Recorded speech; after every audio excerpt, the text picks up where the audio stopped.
అందరికీ నమస్తే అండి. నేను చెప్పినా గదా! ఆడికి పోయొచ్చిన అని. సనాతన జీవన్ ట్రస్ట్ దగ్గరికి ఆడ చేసే వైద్యం ఏందంటే ఆయుర్వేదం అండి. ఆయుర్వేదం అండ్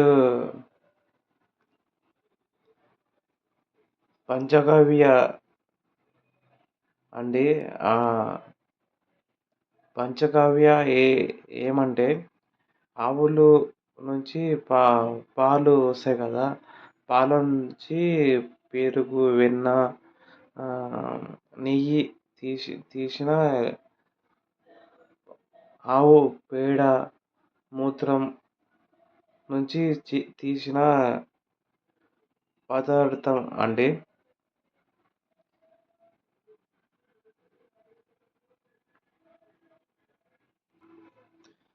ఒక వీడియో ప్లే చేశాను. అది చూడండి. అది నచ్చితే అక్కడికి వెళ్ళండి. మరి శ్వాసకోశ వ్యాధులు ఎందుకు వస్తాయంటే ఎప్పుడైనా ఊపిరితిత్తులో ఇన్ఫెక్షన్స్ ఉన్నప్పుడు, లేకపోతే ఏదైనా ఫ్లూయిడ్స్ ఫిల్ అయిపోయినప్పుడు, అంటే శరీరానికి ఎంతైతే ఆక్సిజన్ అవసరం అవుతుందో అంత పంపించినప్పుడు, మరి ఎందుకు పంపలేదంటే లంగ్స్లో డిఫెక్ట్స్ ఉంటే ఆక్సిజన్ అది రాదు, అది ప్రాపర్గా పంపలేదు. అంటే మన శరీరంలో ముఖ్యంగా మెదడు ఎక్కువగా ఆక్సిజన్ ఖర్చు పెడుతుంది, కన్జ్యూమ్ అవుతుంది. అక్కడ మెదడు తీసుకుంటుంది ఎక్కువ ఆక్సిజన్.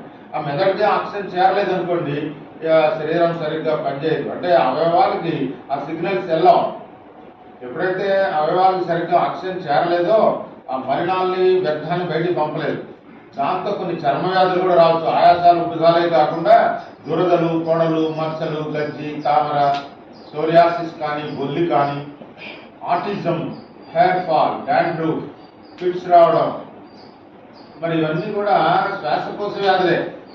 ఇప్పుడు మెదడుకు ఆక్సిజన్ సరిగ్గా చేరలేదు అనుకోండి, చిన్నపిల్లలకి వాళ్ళకి మానసిక పరిపక్వత ఉండదు, డెవలప్ కాదు శరీరం. వాళ్ళకి ఏం చేస్తారో తెలియదు.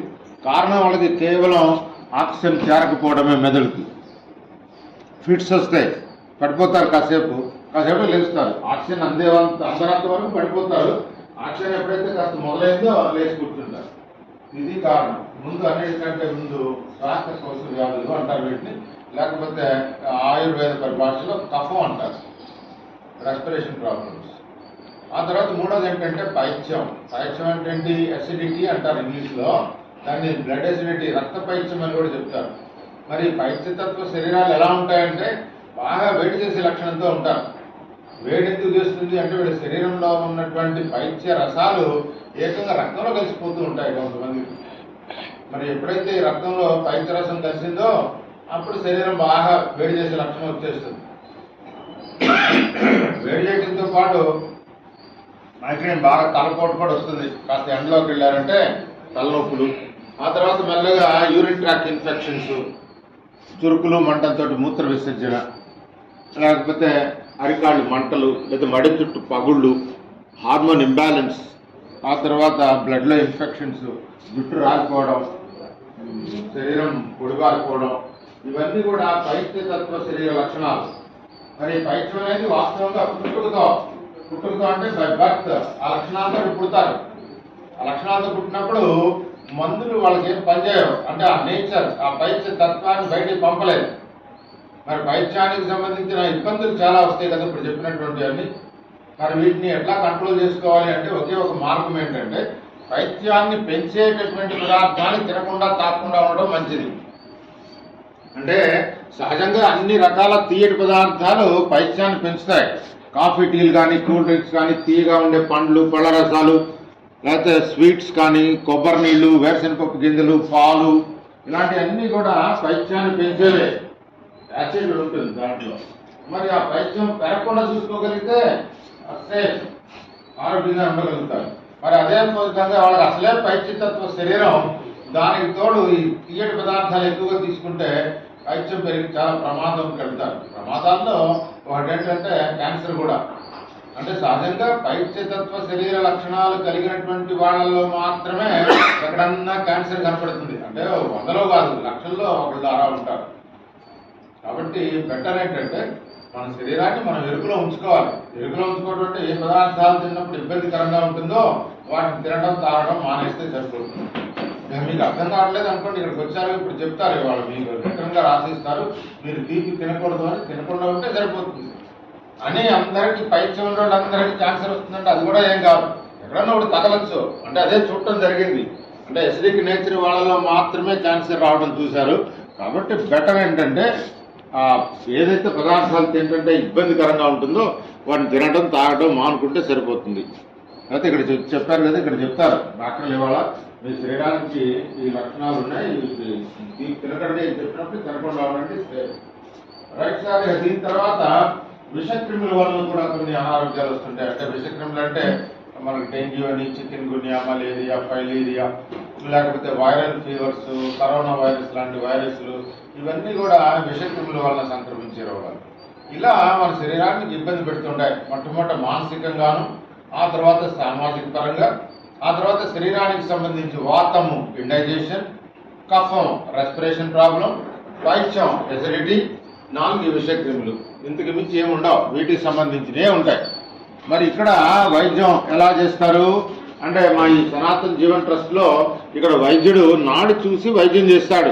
నాడి అంటే మీ పల్స్ ఆధారంగా వైద్యం జరుగుతుంది. ఇక్కడ రోగ నిర్ధారణ వైద్యులు చేస్తారు. ఇక్కడ మీరు చెప్పాల్సిన అవసరం ఉండదు, మేము ఫలానా రోగంతో ఉన్నాం, అది మేము రిపోర్ట్లు పట్టుకొచ్చాను చూడండి, అవసరం ఏం లేదు. ఇక్కడ మీ రిపోర్ట్లు చూడరు, మీరు చెప్పాల్సిన అవసరం ఉండదు.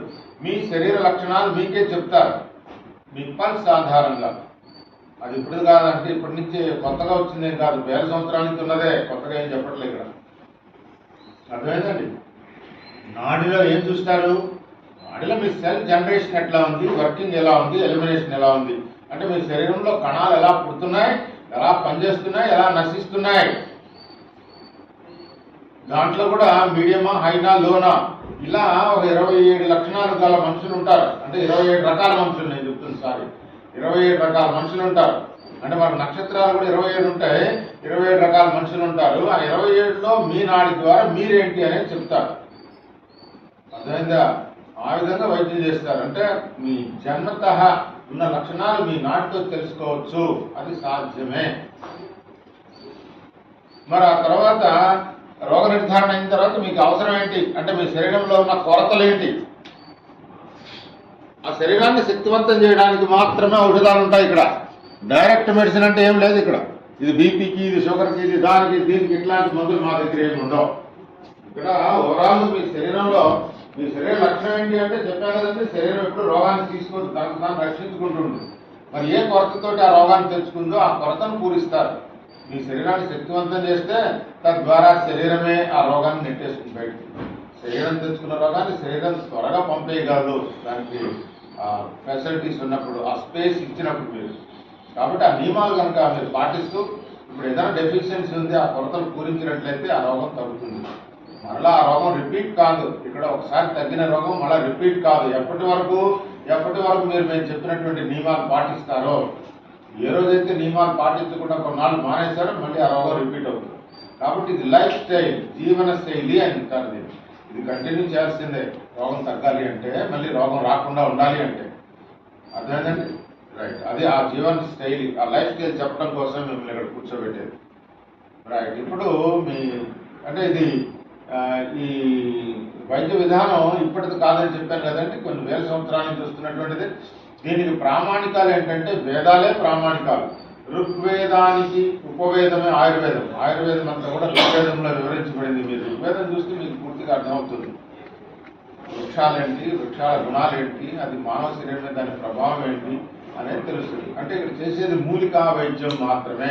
చెట్లు, ఆకులు, కాయలు, పండ్లు, వేళ్ళు, గరడులు, వీటితోటి దాంతోపాటు కొంత పంచగవ్య అంటారు. పంచగవ్య అంటే ఆవు పాలు, పెరుగు, వెన్న, నెయ్యి ఇవన్నీ కూడా వాడతారు.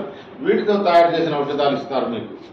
అంతేగాని ఇక్కడ కెమికల్స్ కానీ లేకపోతే దాన్ని ఏమంటారు ఇంజక్షన్లు, టాబ్లెట్ ఇట్లాంటివి ఏమి ఉండవు. మా దగ్గర కేవలం మూలికా వైద్యం మాత్రమే జరుగుతుంది. ఎటువంటి సైడ్ ఎఫెక్ట్స్ లేనటువంటిది. కొంతమంది అభిప్రాయం ఉంటుంది ఏంటంటే ఆయుర్వేదం అనేది నాటు వైద్యం, బాగా వేడి చేస్తుంది, అది ఇదని వాగేస్తారు. అది వాస్తవం కాదు. ఇది శాస్త్రీయమైన వైద్య విధానమే. ఎటువంటి సైడ్ ఎఫెక్ట్స్ ఉండవు దీంట్లో. 1000 సంవత్సరాల నుంచి వస్తుంది. ఏదో నిన్న మొన్న ఏం రాలేదు. ఎప్పుడో అది ఏదైనా తిన్నా మొన్న కింద మీద పడి కరెక్ట్గా చేశారు. అది ఎటువంటి ఇబ్బందులు రావు. నిన్న రాత్రి ఒక హామీ విసుగు పుట్టేసి కాంచనార గుగ్గులు అని చెప్పి మహాయోగరాజు గుగ్గులు అనే ప్యాకెట్లో 2 నెలలకు వాడుకోవాల్సిన మొత్తం మీకు పడేది. మొత్తం ఇప్పుడు కూడా మెసేజ్ రాత్రే, నిన్న రాత్రి మెసేజ్. అది ఏదో కడుపులో నొప్పి బాధలు ఏదో భరించలేక ఆ ప్యాకెట్ మొత్తం 2 నెలలు వాడుకోవాల్సిన మందులు ఒకేసారి మీకు పడేసి. మరి మెసేజ్ వస్తే మా డాక్టర్ అంటారు ఏం కాదు, కాస్త వేడి చేస్తుంది, ఆ తర్వాత విరోచనం అయిపోతుంది, 2 సార్లు వెళ్తుంది, అసలు ఏం కాదని చెప్పారు. మరి 2 నెలలు వాడాల్సిన మందులు ఒకరోజు మింగినా కూడా ఏం కాలం, అది బాగా సేఫ్. అంటే నేను ఉద్దేశం ఏంటంటే ఏ సైడ్ ఎఫెక్ట్ ఉండదు, ఇబ్బంది ఏం రాదు, ఒకేసారి ఎక్స్ట్రా ఒకసారి దొడ్లోకి వెళ్ళి వచ్చింది అంతే. చాలా ఉంటాయి ఈ మందుల వల్ల ఏ ప్రమాదం ఉండదు. ఇక్కడి నుంచి దేశ విదేశాల్లో వెళ్తాయి. మరి అక్కడ మరి ఆయుర్వేదాన్ని గురించి చెప్పేవాళ్ళు ఉండరు. మరి వాళ్ళకి ఇబ్బంది రాకుండా చూడాలి అంటే ఎటువంటి ఇబ్బంది లేకుండా ఉన్న మందులు మాత్రమే ఇక్కడ ఇవ్వడం జరుగుతుంది. రైట్ సార్, ఇక మీకు పూర్తిగా విశ్వాసం ఉన్నప్పుడు వైద్యం చేయించుకోవడం ఉత్తమం. రైట్, లేకపోతే ఇక్కడ మీరు పాటించవలసిన నియమాల్లో మొట్టమొదట పొద్దునే లేవడం అలవాటు చేసుకోవాలి. సూర్యోదయంతో పాటు మన పూర్వాచారం ఏంటంటే సూర్యోదయంకి ముందే స్నానపానాదులు ముగించాలి అంటారు. విన్నారా మీరు? మరి పొద్దునే లేవడం అలవాటు లేదు. కొంతమంది పద్దాకా పడకేస్తారు. మరి 10 బాగా పడుకునే వాళ్ళకి ఏ ఇబ్బందులు వస్తాయో తెలుసా? వాళ్ళు అనాశయంలో ఉన్నటువంటి హైడ్రోక్లోరిక్ యాసిడ్ ఉంటుంది. ఆ యాసిడ్ గమ్మునే ఉండదు. దాని లక్షణం ఏంటి అంటే తిన్న పదార్థాన్ని శుభ్రం చేసి ఆ తర్వాత తిన్న పదార్థాలను ఎంజైమ్స్ని డెవలప్ చేసి దాన్ని జీర్ణం చేయడానికి సహాయపడుతుంది ఆ హైడ్రోక్లోరిక్ యాసిడ్. మరి ఆ యాసిడ్కి మీరు ఏమి ఇవ్వకుండా అలాగే పడకేస్తూ పోతే ఏమవుతుంది? ఆ యాసిడ్ ఫామ్ అయ్యి ఆ మ్యూకస్ లేయర్ను పాడు చేస్తుంది, అన్నాశయంలో ఉన్న పొరని. ఆ తర్వాత మెల్లగా పేగుల మీద ఇన్ఫెక్షన్ పడుతుంది. అప్పుడు పేగు పూత అంటే మొట్టమొదటి మీకు వచ్చే అనుభవం ఏంటంటే నోటి పూత వస్తుంది, నోట్లో గుల్లలు వస్తాయి. ఆ తర్వాత వేడి, ఆ తర్వాత మెల్లగా పేగులో ఇన్ఫెక్షన్ వచ్చేసి పేగు పూత, అల్సరు, ఆ తర్వాత అల్సర్ కాస్త పేగు క్యాన్సర్గా మారడం చాలా సులభమైన రోజులు. దాన్ని గమనించి ఉదయం లేవడం అలవాటు చేసుకోవాలి. లేవగానే కాస్త వేడి తాగడం అలవాటు చేసుకోండి. వేడిగా అంటే బాగా మసిలిపోయిన నీళ్ళు కాకుండా 2 గ్లాసులు గోరువెచ్చటి నీళ్ళు తాగండి. 16-17 సంవత్సరాలు వచ్చేటప్పుడు తాగాల్సిందే. మరి వేడి నీళ్ళు తాగడం వల్ల ఏమవుతుందంటే మొట్టమొదట జీర్ణ వ్యవస్థ బాగుపడుతుంది, తిన్న పదార్థాలు సక్రమంగా జీర్ణం అవుతాయి. రెండోది ప్రక్షాళన జరుగుతుంది, ఇంటర్నల్ ఆర్గాన్స్ అన్ని శుభ్రపడిపోతాయి. మూడోది మన శరీరంలో ఉన్నటువంటి వ్యర్థాన్ని బయట పంపుతుంది. వ్యర్థం అంటే ఏంటి? ఇక్కడ వ్యర్థం అంటే అజీర్ణ పదార్థమే వ్యర్థం. ఏ పదార్థం సంపూర్ణంగా జీర్ణం కాలేదో అదే వ్యర్థంగా ఉండిపోతుంది. ఎక్కడ ఉంటుంది? పెద్ద పేగులో. సంపూర్ణంగా జీర్ణమైందంటే విరోచనంగా బయటకు వెళ్ళిపోతుంది. మరి వ్యర్థం ఎక్కడ ఉంటుందంటే పెద్ద పేగుల్లో డిపాజిట్లు పెరుగుతూ ఉంటాయి. మరి మెల్లగా దాన్ని రిలీజ్ చేస్తుంది గ్యాస్. మరి ఆ గ్యాస్ కూడా బయటికి పోవట్లా కొంతమందికి. అప్పుడు ఏమవుతుంది? అది ఎక్స్పాండ్ అవుతుంది, పేగు ఉబ్బుతుంది. మరి పేగు ఉబ్బినప్పుడు దాని ప్రెషర్ అంతా వెన్నుపూస మీద పడుతుంది. అప్పుడు నడుము నొప్పితో మొదలవుతుంది రోగం. ఆ తర్వాత కడుపు నొప్పో నడుము నొప్పో అర్థం కాకుండా నొప్పులు. ఆ తర్వాత ఈ రిప్స్ అన్నీ కూడా ఇబ్బంది. అంటే స్పైనల్ కార్డ్ రిలేటెడ్ ఆర్గాన్స్ అన్నీ దెబ్బతింటుంది గ్యాస్ ప్రాబ్లమ్స్. దాన్నే కండరాలు పట్టుకోవడం, కీళ్ళవాతం, muscle cramps, vertigo problem, fatty liver, varicose veins, కాళ్ళ మీద నరాలు ఉబ్బిపోవడం, లివర్ ఫంక్షన్ దెబ్బతింటుకోవడం, కీళ్ళవాతం, రుమటాయిడ్ అర్థరైటిస్ అంటారు. మరి ఇవన్నీ ఏమిటనుకున్నారు? ఇవన్నీ అజీర్ణంతో వచ్చే సమస్యలే. ఇది కొంతమందికి ఈ ప్రోటీన్ బేస్డ్ ఫుడ్ డైజెస్ట్ కాదు. అంటే మాంసాహారం, పప్పు పదార్థాలు ఇవి సరిగ్గా జీర్ణం కాలేదనుకోండి, తెలుసు కదా యూరిక్ యాసిడ్ పెరుగుతుంది. అప్పుడు ఎప్పుడైతే యూరిక్ యాసిడ్ పెరుగుతుందో కిడ్నీలో, గాల్బ్లాడర్లో క్రిస్టల్స్ ఫామ్ అవుతుంది.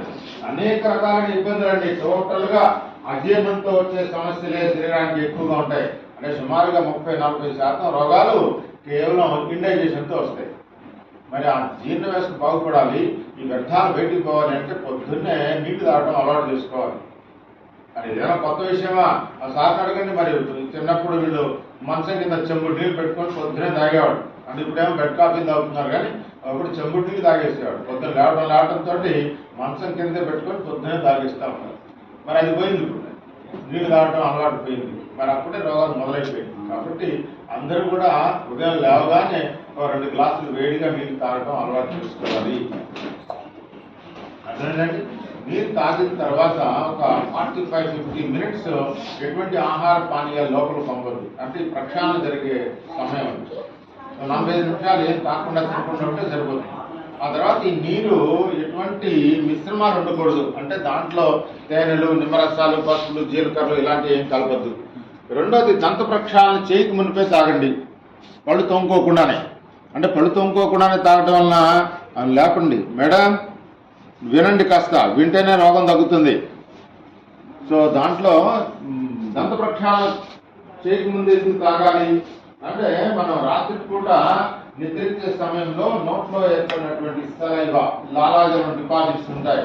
మరి లాలాజలం డిపాజిట్ లో కొంత బ్యాక్టీరియా, ఫంగస్ కూడా ఏర్పడుతుంది రాత్రికి రాత్రే. మరి బ్యాక్టీరియా, ఫంగస్ లో ఏం చేస్తుంది అంటే, ఏమైనా రిమైనింగ్స్, అవశేషాలు ఉంటే దాన్ని డీకంపోజ్ చేస్తుంది, కరిగించేస్తుంది. మరి అదే బ్యాక్టీరియాని లోపల పంపితే పేగుల్లో ఉన్నటువంటి విషక్రిములు కూడా చంపేస్తుంది. అంటే పేగుల్లో ఉన్న విషక్రిములు అంటే మనకి హుక్వామ్స్ అంటారు, లేకపోతే నూలు పురుగులు అంటారు, ఇలాంటి వాటిని ప్రక్షాళన చేస్తుంది. అవి చంపి బయట పంపేస్తుంది. లేకపోతే మనిషి పురుగట్టాడు అంటే ఎనర్జీ సరిపోవు, ఆ పురుగులే తినేస్తే మన ఎనర్జీ అంత. ఆ బ్యాక్టీరియా ఆ రోగాలు సంక్రమింపజేసే బ్యాక్టీరియాను కూడా నశింపజేస్తుంది.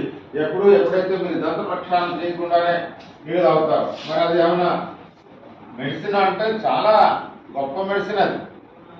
దాంట్లో ఏర్పడిన బ్యాక్టీరియా చాలా గొప్పది. అంటే మీరు ఇప్పుడంటే కొత్త వాళ్ళకి తెలియదుగా, పాతకాలంలో అంటే 50 సంవత్సరాల క్రితం కూడా, ఇప్పటికి కూడా తెలిసిన వాళ్ళు ఎక్కడన్నా గాయాలు, సెగ్గడ్డలు, రక్తపట్లు వచ్చినప్పుడు పొద్దున్న ఉమ్మి తీసి పెట్టేస్తారు.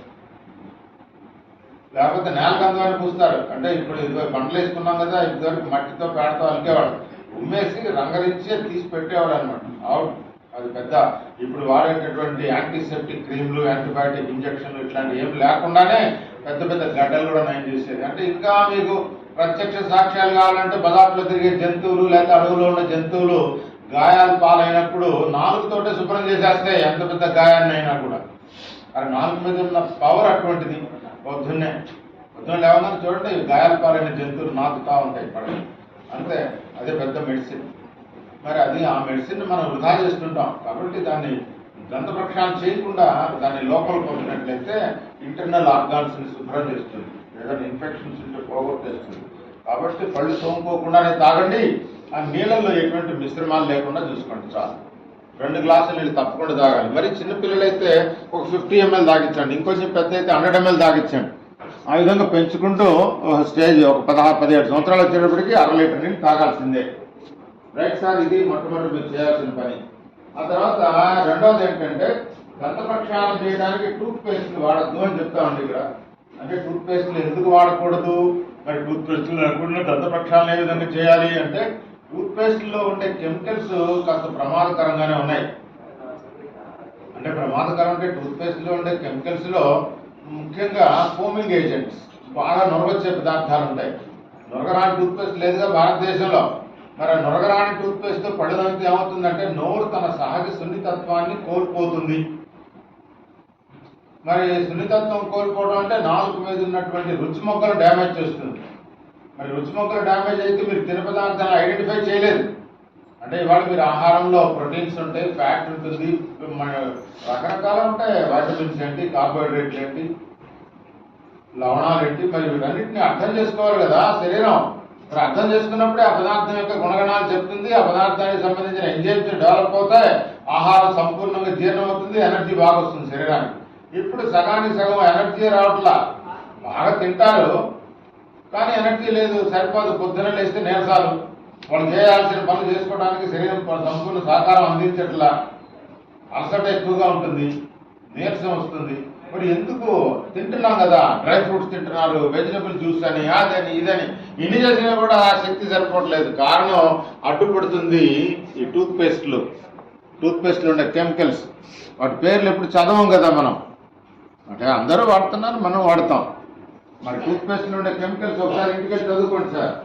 దాంట్లో ఉండే కెమికల్ మొట్టమొదటిది ఫ్లూరైడ్, తర్వాత ట్రైక్లోసిన్ డయాక్సైడ్, సల్ఫైడ్, SLB, ఇలాంటివి చాలా ఉన్నాయి. మరి ఈ కెమికల్స్ అన్నీ దంత ప్రక్షాళన చేయకుండా నోరు శుభ్రంగా ఉంచుతాయంటే ఏముంచుతుంది అది? మరి శుభ్రం అందరు పళ్ళు టూత్ పేస్ట్ రుతున్నారు, మరి డెంటిస్టులు ఎందుకు ఎట్లా పెరిగిపోతున్నారు? రూట్ కెనాల్ అంటారు, సిమెంట్ అంటారు, రంధ్రాలు పూరించడం అంటారు. 4 రోజుల్లో పళ్ళు పీకేస్తారు, మళ్ళీ పళ్ళు పెడతారు. 4 పళ్ళు కట్టించుకోవడానికి ₹1,00,000 అవుతుంది వాళ్ళు. మరి ఎందుకు టూత్పేస్ట్ అయితే శుభ్రంగా ఉండాలి కదా, అంటే ఏం జరగట్లా.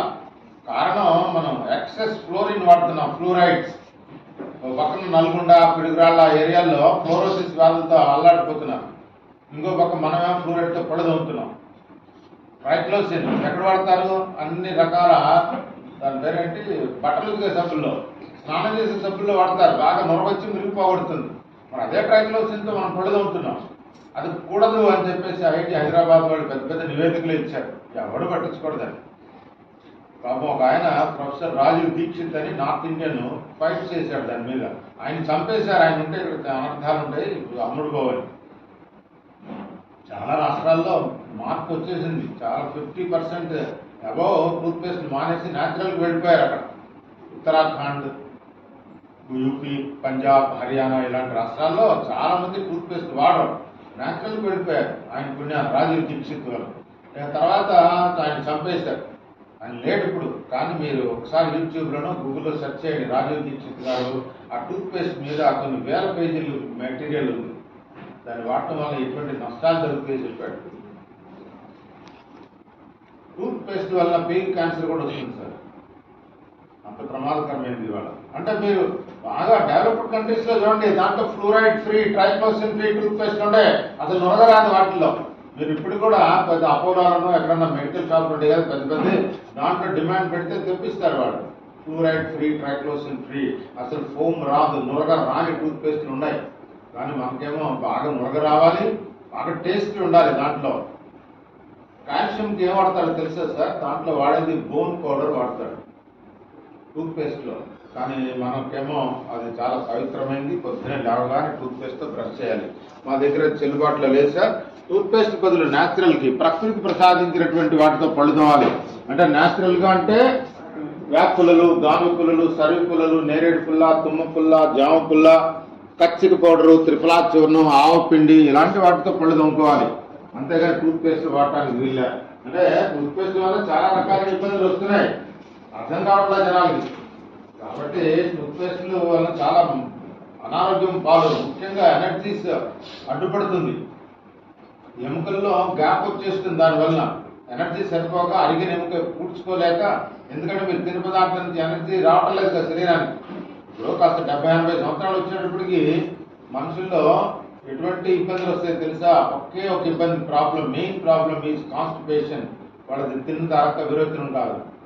70 ఏళ్ళు వచ్చేటప్పటికి చాలా వరకు నాలుగు దెబ్బతినిపోయి, అంటే ఆ టేస్ట్ బడ్స్ దెబ్బతిని అరక్క, ఇంత తినేవాళ్ళు ఇంతలోకి వచ్చి అది అరక్క, విరోచనం సరిగ్గా కాక ఇబ్బంది పడతారు. ఒకే ఒక ప్రాబ్లం. వాళ్ళకి అది సరైనది అనుకోండి, 100-120 సంవత్సరాలు బతకడానికి ఎటువంటి ఆటంకం ఉండదు. బాగా తిని జీర్ణమై విరోచనం సాధ్యం అయిపోతే రోగం ఎందుకు? వాళ్ళకి 100 ఏళ్ళు బతికేస్తారు ఇబ్బంది లేకుండా.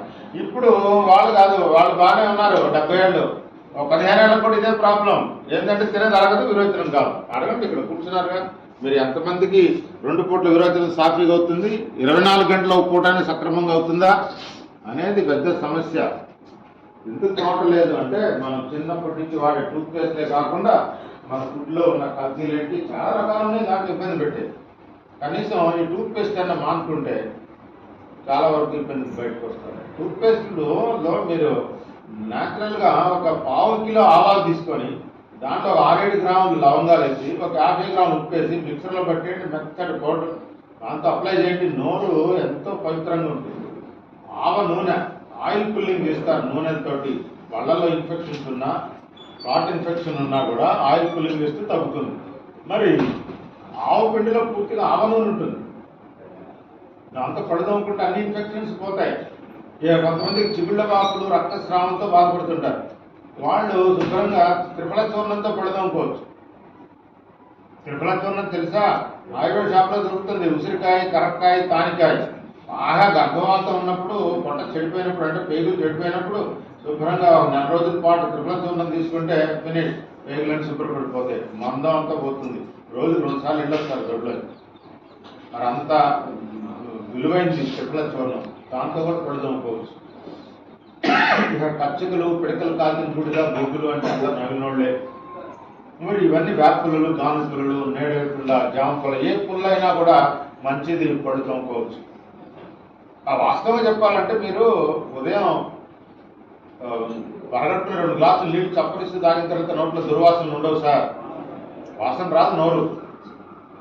నోరు ఇంకా వాసన వస్తుందంటే వాళ్ళ పేగుల్లో ఇన్ఫెక్షన్ ఉంటే నోట్లో దుర్వాసన వస్తుంది. లేకపోతే బాగా వేడి చేసే లక్షణం ఉంటే నోట్లో వాసన వస్తుంది. లేకపోతే వాసన రావడానికి ఛాన్స్ లేదు. మరి వాసన రావట్లేదని పళ్ళు తోముకోవద్దని చెప్పట్లా. పళ్ళు తోమండి. మీరు న్యాచురల్గా ప్రకృతి ప్రసాదించినటువంటి వాటితో పళ్ళు తోమండి, ఆరోగ్యంగా ఉండాలి. ఇది మాది 2వ అంశం అండి. ఇక 3వది ఏంటంటే చన్నీటి స్నానం. మరి అందరూ వేడి నీటికి అలవాటు పెట్టుకుంటారు. అలవాట్లు తెచ్చుకొని అంటే సౌకర్యం ఉన్నప్పుడు అందరూ వేడి నీటితో స్నానం చేయడానికి ఇష్టపడుతున్నాం. కానీ వేడి నీటి స్నానం శరీరానికి ఎటువంటి ఉపయోగం ఉండదు. వేడి నీటి స్నానంతో 0%. అదేంటో తాత్కాలిక ఉపశమనం, టెంపరీ ఫీలింగ్ మాత్రమే. వేడి నీటితో స్నానం చేస్తే మాకు శరీరం బాగుంటుంది, అలసట దూరం అవుతుంది, అది ఇది అనుకుంటారు. కానీ ఏమీ జరగదు. మీరు ఎంత చల్లటి నీటితో స్నానం చేస్తే శరీరం అంత ఆరోగ్యంగా ఉంటుంది. చన్నీటితోటి శరీరం ఎనర్జెటిక్గా మారుతుంది. చన్నీటితో నొప్పులు తగ్గుతాయి. ఫాస్ట్ పెయిన్స్ అంటారే, ఆ నొప్పులు తగ్గుతాయి. చన్నీటితోటి షుగర్ తగ్గించుకోవచ్చు. అన్నిటికంటే అది తెలియదు జనాలకు. కానీ షుగర్ తగ్గుతుంది చన్నీటి స్నానంతో. ఎలా తగ్గుతుంది షుగర్లు అంటే వాళ్ళు ఊరికేదో 2 బకెట్లు స్నానం చేసినంత మాత్రం కాకుండా వాళ్ళు బాత్రూంలో షవర్స్ ఫిట్ చేయించుకోవాలి. ఒక 20 నిమిషాలు ఆ షవర్ కింద ప్రశాంతంగా నిలబడండి. 20 మినిట్స్, 16-17 నిమిషాల్లోనే అసలు శరీరం వణుకొచ్చేస్తుంది. ఏ కాలంలోనైనా కంటిన్యూగా దారం పడుతున్నప్పుడు ఇంటర్నల్ ఎక్స్టర్నల్ ఆర్గాన్స్ అనేది చల్లబడిపోయి వణుకులాగా వస్తుంది.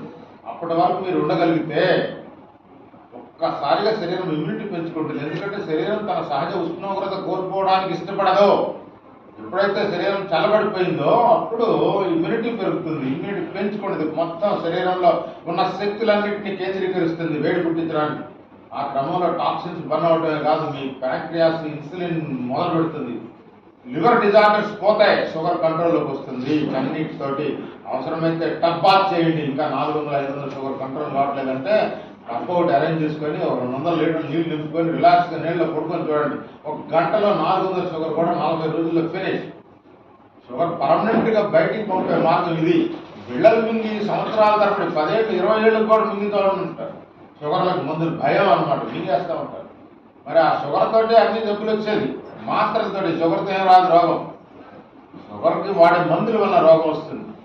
మందులు ఆపేసి శుభ్రంగా న్యాచురల్కి వెళ్ళండి. ఇక్కడ మేము కూడా డైరెక్ట్ మెడిసిన్స్ ఏమి ఇవ్వటలా.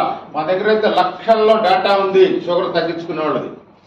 షుగర్ తగ్గుతుంది లైఫ్ స్టైల్ తోటి, జీవన శైలితో తగ్గుతుంది. మందులతో షుగర్ తగ్గదు. ట్రై చేసి చూడండి మీరు. దాంట్లో ఉత్తమమైనది చన్నీటి స్నానం. వేడి నీటితో మేము చెప్పాం కదండి, తాత్కాలిక ఉపశమనం మాత్రమే. చన్నీటితోటి శరీరం చాలా యాక్టివ్గా ఉంటుంది, శక్తివంతం అవుతుంది. బాగా వయసు పడిన వాళ్ళు ఇక 70-60 దాటిపోయిందంటే వాళ్ళు కాస్త గోరువెచ్చటి నీటితో స్నానం చేయొచ్చు. కానీ మిగతా వాళ్ళు అందరూ చన్నీటితోటే స్నానం చేయాలి. మా దగ్గర అయితే నెలల పిల్లలతో సహా చన్నీటితో స్నానమే. ఎవరు వేడితో స్నానం చేయరు. ఏ జలుబులు రావు. సైనస్ ప్రాబ్లం అంటారు, ఏముండదు. మీరు అలవాటు చేస్తే బాడీని మోల్డ్ అయిపోతుంది, తిరిగి మారిపోతుంది.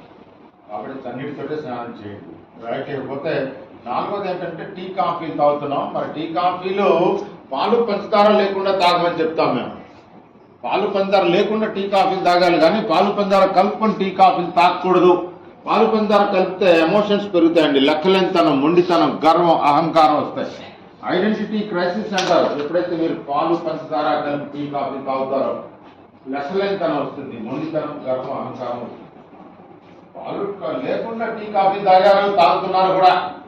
మనకి ఎవరైతే ఏ దేశంలో అయితే మన దేశంలో ఈ టీ కాఫీలు అలవాటు చేశారో వాళ్ళు ఇప్పటికీ కూడా black coffee, black tea, lemon tea, green టీలోనే ఉన్నారు.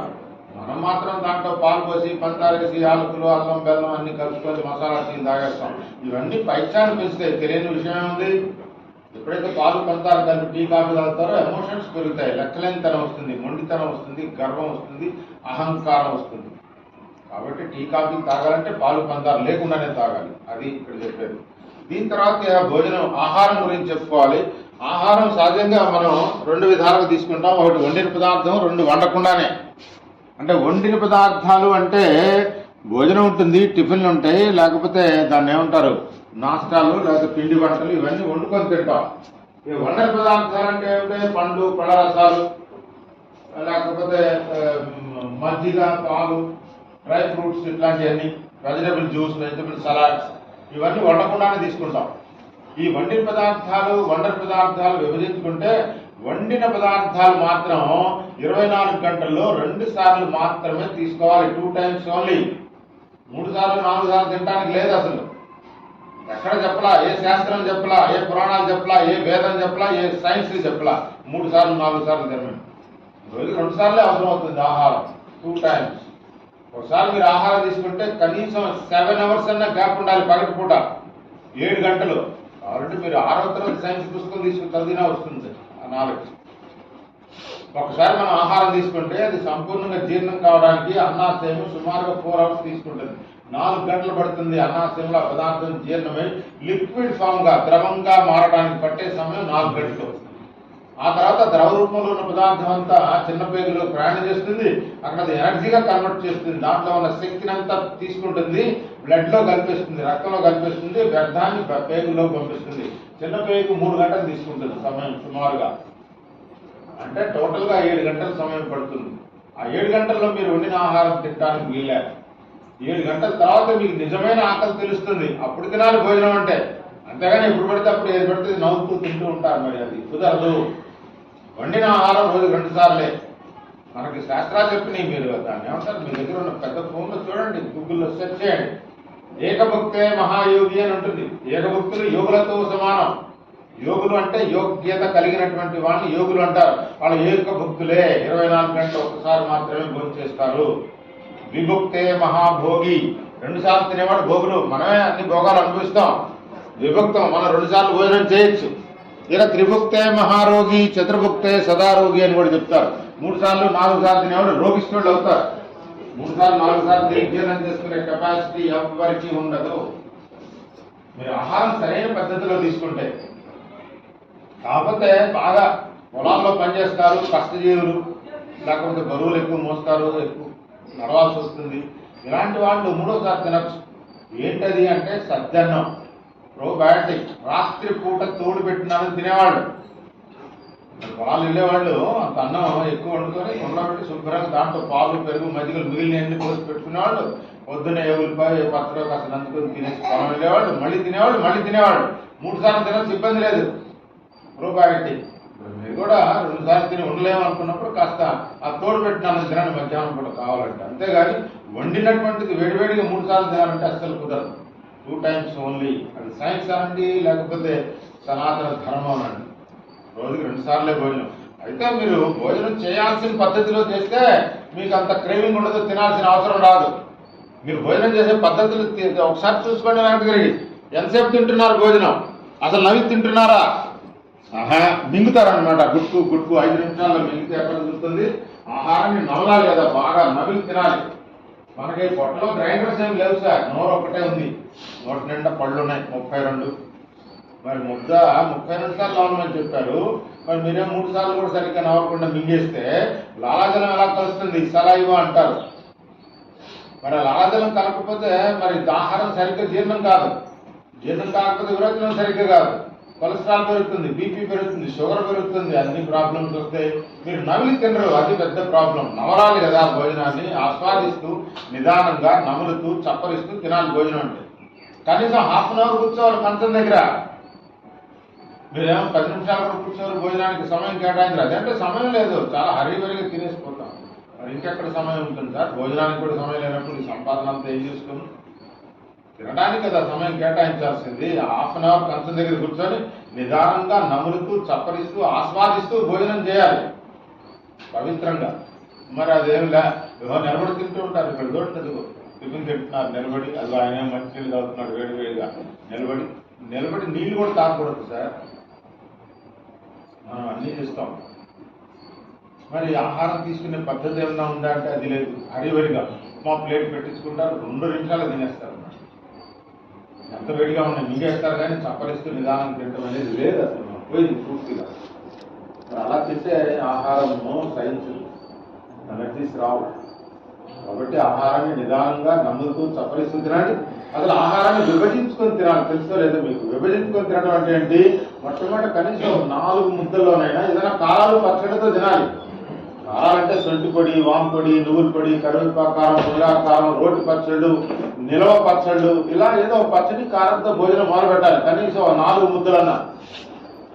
మరి కారాల పచ్చళ్ళు కూడా మానేశారు పూర్తిగా. ఇదివరకు ఇళ్లలో 4-5 ఉంటే 4-5 ఏంటి, నేను చిన్నప్పుడైతే 8-9 జాడీల్లో పచ్చళ్ళు మాగుతూ ఉండేవి. సంవత్సరాలు ప్రతిరోజు ఏదో ఒకటి తీసి పెడతారు, తినేవాళ్ళు శుభ్రంగా. ఏ సైనస్ ప్రాబ్లం తెలియదు వాళ్ళకి, కాన్స్టిపేషన్ అసలు తెలియదు. సాయంత్రం అయితే ఎవడు పట్టి చెంబులు తీసుకుని తల మూలకి వెళ్ళేవాడు. ఇప్పుడు ఏం పోయి మరి విరోచనం సరిగ్గా కాదు. కారాలు తింటే కదా సార్ మీకు సైనస్ ప్రాబ్లం పోయేది, విరోచనం స్టార్టింగ్ అయ్యేది. మరి అది లేదు ఇప్పుడు, అది పెద్ద ప్రాబ్లం. కాబట్టి కారాలు పచ్చడితో తినాలి సార్. ఇక్కడ రిటర్న్గా కూడా రాసిస్తారు. ఇప్పుడు మీకు 4 రోజులు కరివేపాకు కారం తినండి, లేకపోతే సొంటి పొడి తినండి, లేకపోతే ఆవకాయ పచ్చడి బాగా తినండి, ఇలా రాసిస్తారు. దాన్ని అనుసరించాల్సిందే. కారాలు పచ్చళ్ళు ఖచ్చితంగా ఉండాలి భోజనంలో. దాని రెండోది ఏంటంటే మీరు వండుకున్న ఆకుకూరలు, కాయగూరలతో తినండి. రెండోసారి 4 సార్లు వడ్డించుకోవాలండి. మొట్టమొదటి వడ్డించిన ఆహారం కారాలు పచ్చళ్ళు, రెండోసారి వడ్డించిన ఆహారం కూరలు. ఆ తర్వాత మూడోది ఏంటంటే మనకి దక్షిణ భారతదేశంలో చింతపండుతో తయారు చేసిన పదార్థం కూడా ఉండాలి. అంటే అది సాంబార్, రసం, ముక్కల పులుసు, అంటు పులుసు, ఇలా ఏదో ఒకటి చింతపండు పచ్చడైనా సరే ఏదో ఒకటి చింతపండుతో తయారు చేసిన పదార్థం కూడా రెగ్యులర్గా ప్రతిరోజు మన ఆహారం ఉండాల్సిందే. అయిందంటే ఆ తర్వాత పెరుగు మజ్జిగతో తీసుకోవాలి. ఇది భోజనం చేసే పద్ధతి. 4 సార్లు వడ్డించుకొని నిదానంగా విభజించుకొని తినటం. దీంతో పాటు మొట్టమొదటి నెయ్యి లేకుండా అసలు భోజనం చేయకూడదు. గమనించండి, నెయ్యి లేకపోతే ఆహారం అశుద్ధం, తినటానికి పనికిరాదు. అసలు ఎవడో చెప్పేస్తాడు అనమాట, కొలెస్ట్రాల్ పెరుగుతుంది నెయ్యి తింటే. కొలెస్ట్రాల్ పెరిగేది ఎప్పుడు అంటే మీరు చెత్త నూనె తింటున్నారే, ప్యాకెట్ నూనెలు, దాంతో కొలెస్ట్రాల్ పెరుగుతుంది. చౌకబారు నూనెలు అని చెప్పాలి. ఎందుకంటే గానుగు నూనెలు 400 రూపాయలు అమ్మితే ఈ ప్యాకెట్ నూనె 150కి ఇచ్చేస్తున్నారు. మరి అవి తింటే కొలెస్ట్రాల్ బాగా పెరుగుతుంది. ప్యాకెట్ నూనెలు ఎవరు చెప్పారు తినమని? దాంట్లో ఏముంటుందో అర్థం కాదు. ఎంత చౌకగా ఎందుకు ఇస్తున్నారు అనేది కూడా చూడాల. తెలిసిన వాళ్ళు కూడా, చదువుతున్న వాళ్ళు కూడా. గానుగు దగ్గరికి వెళ్తే తెలుస్తుంది. గానుగులో నూనె తీస్తే ఇవాళ ఒక 20 కేజీలు వేరుశనగ పప్పు గానుగులోకి వస్తే దాంట్లో చాలా కష్టంగా 7.5-8 కేజీలు వస్తుంది. మా దగ్గర గానుగులు లెక్కది. మా దగ్గర కూడా గానుగులు ఉన్నాయి. దాంట్లో ఇక్కడ కూడా గానుగులు వెళ్ళి కూర్చోండి, ఒకసారి అడగండి. అసలు ఇక్కడ గానుగులో ఇక్కడ పోలీస్ స్టేషన్ ఎదురుగానే ఉంది. 390 రూపాయలు చెప్తున్నాడు ఆయన వేరుశనగ నూనె. మీ ముందే తీసి ఇస్తాడు కావాలంటే. మరి 390 రూపాయలు ఆవిడ ఎందుకు ఇస్తున్నాడు సార్? 150 రూపాయలు ఇస్తున్నాడు. మరి అదే మంచి నూనె అనుకొని తింటున్నాం. మరి దాంట్లో ఏముంటుందో మనకు అవసరం లే. వాడి ప్యాకెట్, వాడి అడ్వర్టైజ్మెంట్, వాడి విటమిన్ ABCDలు ఉంటాయి దాంట్లో. మరి అది నూనె తింటే కొలెస్ట్రాల్ దాంతో పెరుగుతుంది సార్. నెయ్యితో కొలెస్ట్రాల్ పెరగదు, గానుగ నూనెతో కొలెస్ట్రాల్ పెరగదు. కాబట్టి నెయ్యి బాగా తినాలి. నెయ్యి లేకపోతే పేగులు బలహీన పడిపోతాయి. నెయ్యి లేకపోతే ఆహారం సరిగ్గా జీర్ణం కాదు. నెయ్యి లేకపోతే విరోచనం కూడా సాధ్యం కాదు. కాబట్టి నెయ్యి బాగా పోసుకొని తినాలి ఒకటి. రెండోది, వండిన ఆహారం తింటున్నప్పుడు వండని పదార్థాలు కూడా తినేస్తున్నారు. ఇదివరకు ఉండేది కాదు అట్లాంటిది. ఇదివరకు మహా తింటే సత్యానంలో కాస్త ఉల్లిపాయ తినేవాడు. ఇప్పుడు సలాడ్స్ అని కీరాలు, క్యారెట్లు, బీట్రూట్లు కూడా నవ్వులేస్తున్నారు భోజనంతో పాటు. అది ఇంకా పెద్ద ప్రమాదం. ఎందుకంటే వండిన ఆహారం ఒక విధంగా జీర్ణమైతే ఈ వండని పదార్థాలు వేరే విధంగా జీర్ణమవుతాయి. ఈ వండింది వండంది రెండు కలిపి తిన్నట్లయితే ఫుడ్ పాయిజనింగ్ అవుతుంది, ఇండైజెషన్ ప్రాబ్లం వస్తుంది, అజీర్ణం పెరుగుతుంది శరీరంలో. కాబట్టి వండిన ఆహారం తింటున్నప్పుడు వండని పదార్థాలు కలిపి తినద్దు. మూడోది ఏంటంటే అతి ముఖ్యమైనది, మన ప్రాంతంలో పండిన పంటలు తినాలి మనం. మన జీన్స్, మన DNA, మన పూర్వీకులు ఏం తిన్నారు, మీ తాత ముత్తాతలు ఏం తిన్నారు, ధాన్యాలంటే అవే తినాలి. మరి మన ప్రాంతంలో దక్షిణ భారతదేశంలో పండిన పంటలేంటి? రాగులు, సజ్జలు, జొన్నలు, వరిగలు, మొక్కజొన్న, వరి, ధాన్యాలు పండించారు. బాగా తిన్నారు, ఇవి తినండి. మరి ఇప్పుడు తింటుందండి అంటే సాయంత్రం అయితే పొరాటాలు, పుల్కాలు, చపాతీలు, పూరీలు ఇవి తింటున్నారు. అసలు ఇది ఎట్లా మన ఆహారం అవుతుంది? గోధుమ మన ఆహారం లేదు. గోధుమ మన ప్రాంతంలో పండల, మన పూర్వీకులు తిల్లా, మన ముత్తాతలు, తాతలు, వాళ్ళ తాతలు ఎవరు తిల్లా. అటేడు తరాలు ఇటేడు తరాలు అంటారు. 7 తరాల క్రితం గోధుమ ఉందా? లేదు. ఉత్తర భారతదేశంలో ఉంది కానీ దక్షిణ భారతంలో లేదు. వీళ్ళు గోధుమలు తినడానికి వీలు లేదు. గోధుమల్లో ఉండే గ్లూటెన్ ప్యాంక్రియాస్ ని బ్లాక్ చేస్తుంది, ఇన్సులిన్ రానివ్వదు, షుగర్ పెరుగుతుంది. దాంతో జనాల అభిప్రాయం ఏంటంటే అన్నం తింటే షుగర్ పెరుగుతుంది, గోధుమ తింటే షుగర్ తగ్గుతుంది. ఎవరికైనా తగ్గిందా? ఊరికే అసలు గోధుమ పిండి కానీ, గోధుమ రవ్వ కానీ, బొంబాయి రవ్వ కానీ, మైదా పిండి కానీ అసలు మన ఆహారంలో లేదు. ఇక రుచులు అలవాటైంది కాబట్టి ఎప్పుడన్నా నెలకోసారి తినండి, ఇబ్బంది ఏం రాదు. రోజు అదే పనిగా తింటే మాత్రం టోటల్గా డ్యామేజ్ చేస్తుంది శరీరాన్ని. కాబట్టి గోధుమ పిండి ఇట్లాంటివి లేవు. ఇంకా గోధుమలే కాదు, ఎవరో చెప్తాడు మన పొద్దున కూడా దాంట్లో చూసాను న్యూస్లో, ఓట్స్ తినమని చెప్తున్నాడు. ఓట్స్ ఎట్లా ఆహారం అవుతుంది మనకి? అటేటి తరాలు ఇటేటి తరాలు అంటారు సార్. మన శరీరంలో ఉన్న మైటోకాండ్రియా కణాల్లో ఉంటుంది, మెమరీ సెల్ ఉంటుంది దాంట్లో. అది పాతది చూస్తుంది, 7 తరాలు లెక్కిస్తుంది. 7 తరాల క్రితం అది ఫుడ్ ఉందా మనకంటే దాన్ని యాక్సెప్ట్ చేస్తుంది లేదా రిజెక్ట్ చేస్తుంది. ఓట్స్ మనకు జీర్ణం కావు, గోధుమ మనకు జీర్ణం కాదు, మైదా మనకు జీర్ణం కాదు. కాబట్టి ఏదన్నా అకేషన్ ఒకసారి తినాలి, నెలకు ఒకసారి అంటే పనికి వస్తుంది. కానీ రోజు అదే పనిగా తింటే చాలా ప్రమాదంలోకి వెళ్తారు. మన ప్రాంతంలో పండిన పంటలు తినండి, చెప్పాను కదా, సజ్జలు తినండి, జొన్నలు తినండి, రాగులు తినండి, వరిగలు తినండి, మొక్కజొన్న తినండి, వరి ధాన్యం తినండి. ఇది తినాల్సింది. మీరు అభిప్రాయం ఆ ఓట్స్ గోధుమలు ఏమి తింటే ఇబ్బందులు పాలవుతారు. రైట్ సార్, ఇది మీరు దీనికంటే ఇక చివరిగా కొంతమంది అడుగుతారు, మాంసాహారం తినవచ్చా తినకూడదా? మాంసాహారం తినే కుటుంబాల్లో జన్మించినప్పుడు మాంసాహారం తినడంలో ఎటువంటి దోషం లేదు, హాయిగా తినండి. కానీ ఉదయం పూట తీసుకోండి, రాత్రులు కాదు. రాత్రిపూట చాలా ఈజీగా త్వరగా జీర్ణమయ్యే పదార్థాలు సెలెక్టెడ్గా తినాలి. మితాహారం మంచిది. రాత్రిపూట ఫుల్ లోడ్ చేయకూడదు, రాత్రిపూట మితంగా తీసుకోవాలి. అప్పుడు లివర్ అది యాక్టివేట్ బాగా అవుతాయి, లివర్ ఫంక్షన్ బాగుంటుంది, కిడ్నీ ఫంక్షన్ బాగుంటుంది, హార్ట్ ఫంక్షన్ బాగుంటుంది. ఎప్పుడైతే ఫుల్ లోడ్ చేసి తినారో ఇవన్నీ దెబ్బతింటాయి. కిడ్నీ దెబ్బతింటుంది, లివర్ ప్రాబ్లమ్స్ వస్తాయి, హార్ట్ ప్రాబ్లమ్స్ వస్తాయి. ఆహారం ఎప్పుడు ఆలస్యంగా తినద్దు, సాయంత్రం 6 లోపు తినేసేయాలి, మంచిది. 7 అంటే ఇక సాధారణంగా 7 వరకే, 7 తర్వాత మాత్రం తినడానికి వీల్లేదు. భోజనం తర్వాత అట్లీస్ట్ 3 అవర్స్ అన్న గ్యాప్ ఉండాలి మీరు నిద్రపోవడానికి. ఆ గ్యాప్ ఇవ్వకపోతే ప్రమాదమే. రాత్రిపూట బాగా ఆలస్యంగా తిని తొందరగా పడుకునే వాళ్ళలో రోగాలు ఏమొస్తాయంటే మొట్టమొదటి ఒబేసిటీ, అధికంగా బరువు పెరుగుతారు. ఆ తర్వాత గురక వస్తుంది, ఆ తర్వాత గుండె జబ్బులు ఖాయంగా వస్తాయి ఆలస్యంగా తిని తొందర పడుకునే వాళ్ళల్లో. కాబట్టి ఆలస్యంగా భోజనం చేయకూడదు, చేస్తే వెంటనే పడుకోకూడదు, అది గమనించండి. ఇవన్నీ మీరు పాటించవలసిన నియమాలని చెప్పాను.